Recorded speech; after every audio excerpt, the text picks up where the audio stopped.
uh, ah! So you've awakened. I should have known that this peace couldn't have lasted forever, but I couldn't help but hope in times like this.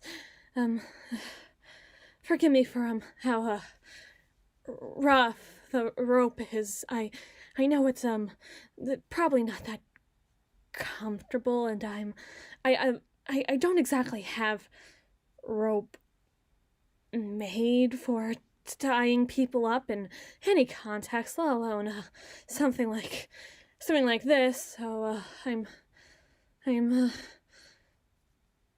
I'm sorry. Don't apologize to your attacker. Stupid.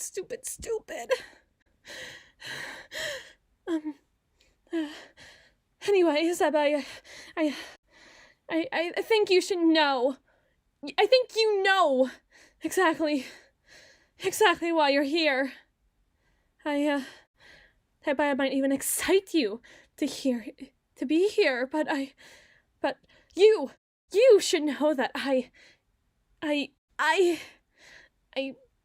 don't plan to fall to you, not for anything, and not for anybody.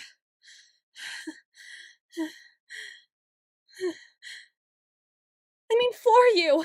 I mean, look. I swear, I'm not that interesting.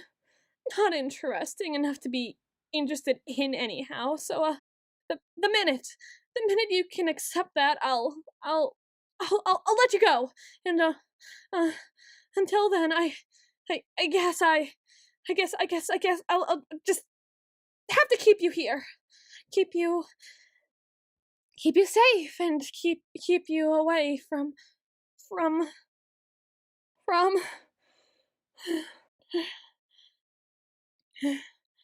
it really such a good idea for me to tie this scoundrel up in my own home if they're already so obsessed with me? Just if the ropes, then I just need I just need more ropes. More ropes are always nice. Always good. Just please don't hurt me. I promise. I have nothing to show for myself. Nothing to hide. Nothing worth whatever you really want from me. I promise. Please don't look at me like that. Don't look at me like that. Don't. I see that gaze all the time. I see it during the day. I see it at night. I see it in my dreams. I see it everywhere. Everywhere.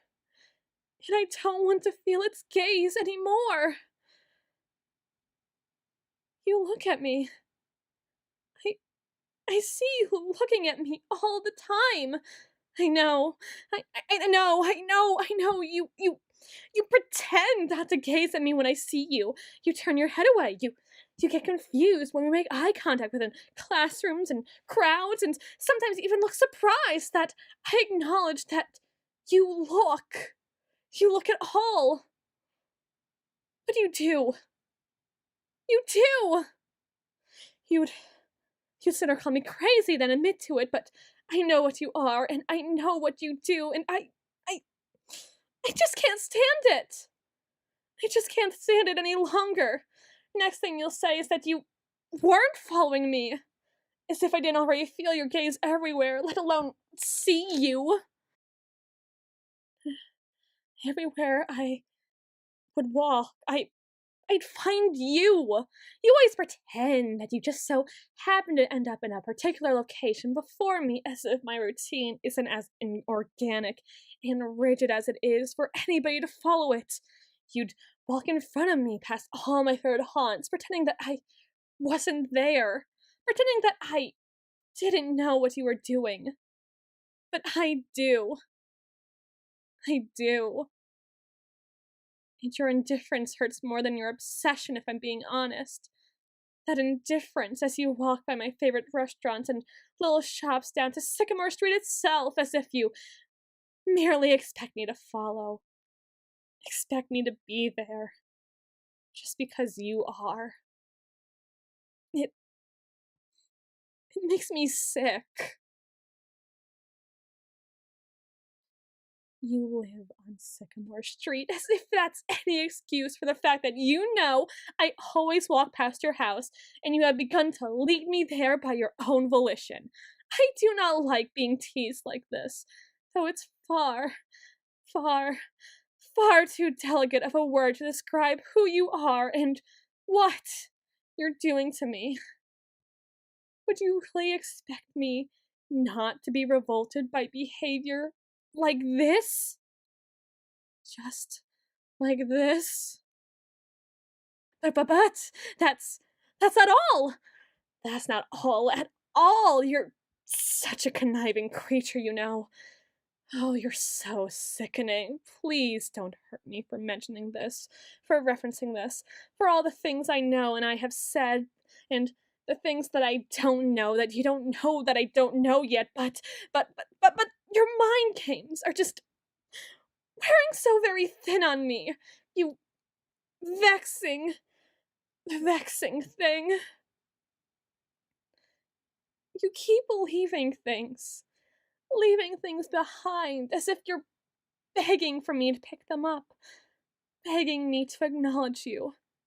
Like, uh, your your half-bitten pencils and crumbled up tests, the fact that you just so happen to keep losing your gym clothes when you just so happen to use the same locker combination as your phone's passcode lock. Your hair clippings and used tissues and favorite bags of snacks that just so happen to end up on the Sycamore Street corner that we both happen to walk. And never mind your friends. Your friends who cover for you as if I'm the one who's keeping you under lock and key. I don't think they know the difference, if I'm to be so frank. They must know of your intentions if they happen to be so desperate to keep me from your side. At this point, I just wish that you you could be honest with your feelings, your thoughts, your obsessions at this point. At least then I think I could bear it, but now, now, now, I don't even know what you think of me. I don't know anything at all. All I know is the only thing I can know after something like this. Something like that. The only conclusion I can draw. You love me. You love me desperately. How else can I think to explain this obsession that lacks the tooth of malice? You've never made a move to hurt me, harm me, kill me, but you've never made a move to kiss me in turn. In in fact, I'd say that you're more looking to me to pursue you.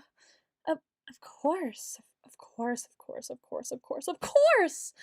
Oh, oh, how forward of you.